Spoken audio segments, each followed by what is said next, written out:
What is going on, everybody? Welcome back to a brand new video, and in today's video we are going to be looking at the 7-inch Mego Toys GhostFace action figure.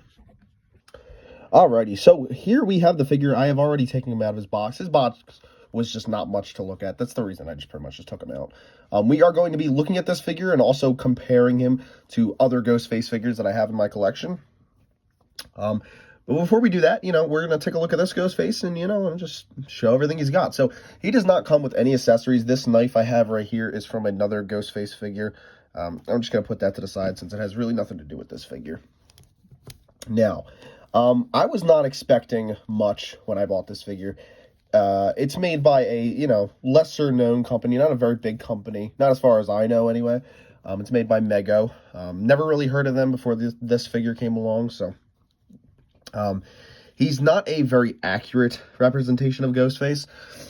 This is more in line with how the actual real-life Fun World costume would look. If you go to a Spirit Halloween, or if you go to a Party City and you buy a Ghostface costume, this is how it's going to look. Not very screen accurate at all. In the film, he would not have these openings right here with these spikes at the end of the wrist. It would be more closed up like that.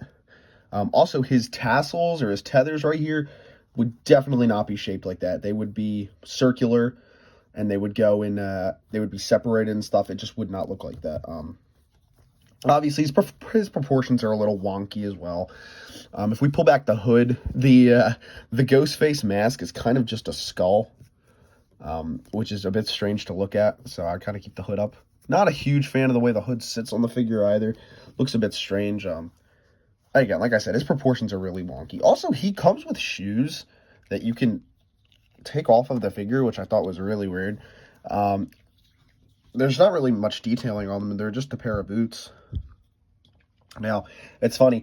When I display this figure, I'm actually going to keep these off of him. I do not have the shoes on the figure when I display him, because he does not want to stand with those fucking shoes on. He barely wants to stand without them either, but he stands so much better without them than with them. So overall, I'm not really thrilled with this figure. Again, I didn't expect it to be much. It was cheap. It was only like $15, if I remember properly. So let's look at the articulation. So he's got a ball. Oh, he actually doesn't have a ball joint in it. I forgot. Yeah, this guy, I don't know how it's attached, but it's attached in a way. He has like a neck, and it's on this swivel. You really can't turn his head because of the mouth. So it's not a ball joint. He does have a bend at the elbow, of course, and his arms can go out and all the way around. But it is hindered by the, the cloth. He also does have pants underneath this, and you can also bend the knee. So that's there. He's got some foot articulation and shit like that. Overall, he's again, he's a very cheap representation of Ghostface. I'm going to be honest with you. I didn't look at the box. I don't even think... I would guess that they probably didn't even call him Ghostface on the box. They probably didn't even have the rights for the character, but it does have Velcro at the back, so you could,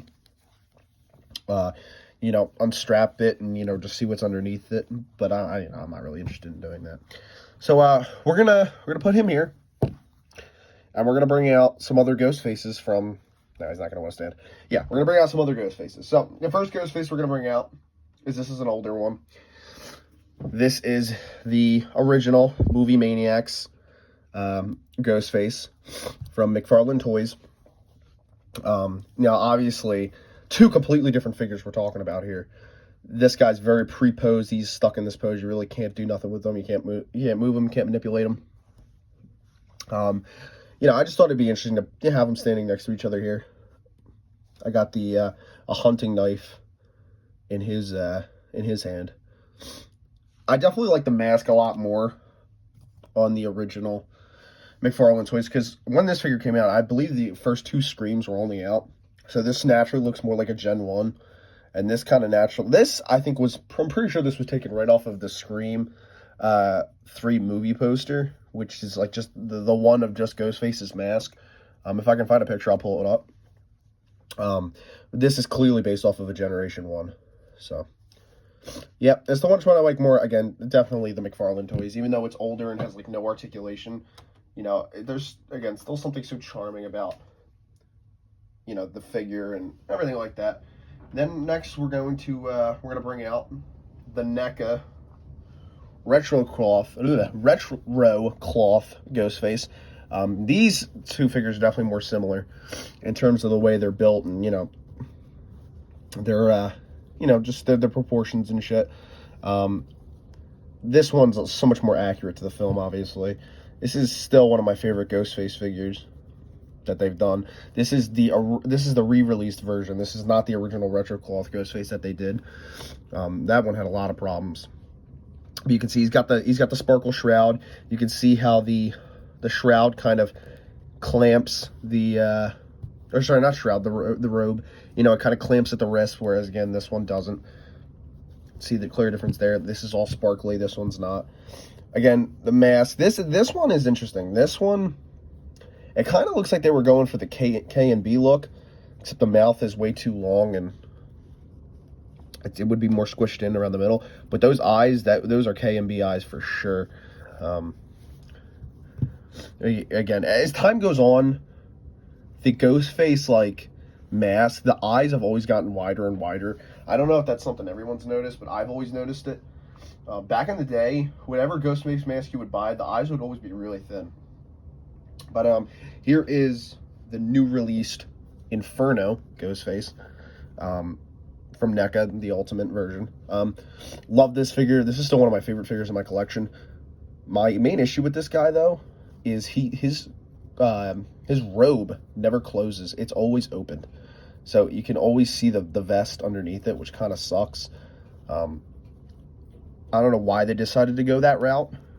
I think it's in reference to Scream 5 when Amber kills Dewey and the vest is ripped open and you can see the bulletproof, or the robe's ripped open and you can see the bulletproof vest. But yeah, here's these two next to each other.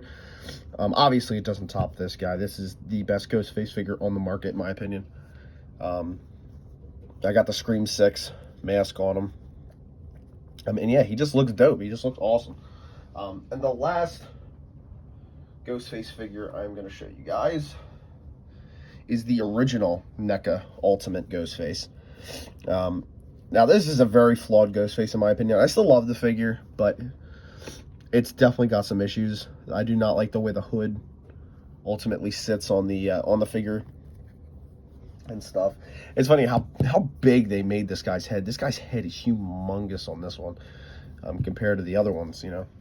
But yeah, this is definitely my least favorite Ghostface in my entire collection. You know, but I just got him. You know, it's just nice seeing and having another Ghostface in the collection. You know, I don't know. I like having, you know, the more the merrier with me, right? So even if it's a cheap figure, I'd still like to add it to the collection. And yeah, that is the end of the review. I know, I'm sorry it wasn't much. But again, there's not really much to review with this guy. He doesn't have a whole lot going on. But yeah, I hope you guys did enjoy. If you did, make sure to drop a like, subscribe. And yeah, I'll see you guys in the next video.